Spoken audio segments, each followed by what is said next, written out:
நீயும் உன் வீட்டாரும் பேழைக்குள் பிரவேசி. உன்னை உன்னை உன்னை யாரெல்லாம் ஏற்றுக்கொள்றாங்களோ, உன்னை யாரெல்லாம் நீ குடும்பம் நினைக்கிறியோ அவங்க எல்லாத்தையும் என்ன பண்ணிக்கோ, நீ ஏத்திக்கொள்ளு அப்படின்னு சொல்றாரு. ஹல்லேலூயா. நான் உங்களுக்கு சொல்றேன், நீங்க தேவனோடு சஞ்சரிக்கிறீங்களா? நீங்க தேவனோடு இருக்கீங்களா? நீங்க எப்ப தேவ பிரசன்னத்துல நீங்க வாழ்ந்துட்டு இருக்கீங்களா? நீங்க தேவனுக்கு உண்மையா இருக்கீங்களா?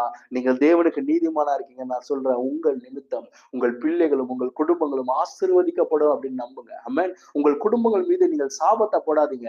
நீங்க சொல்லாதீங்க, நீ ஏன் இப்படி இருக்கிற? உன்னாலதான் அந்த குடும்பம் வந்து இப்படி ஆகுது.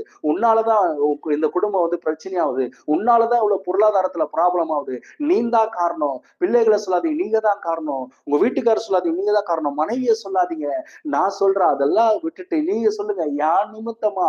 நான் தேவனோடு சஞ்சரிக்கிறது நிமித்தமா, நான் தேவனோடு இருக்கிறது நிமித்தமா, ஓ நான் இருக்கிறது நிமித்தமா இந்த குடும்பம் ஆசீர்வதிக்கப்படுகிறது, இந்த பிள்ளைகள் ஆசீர்வதிக்கப்படுறாங்க.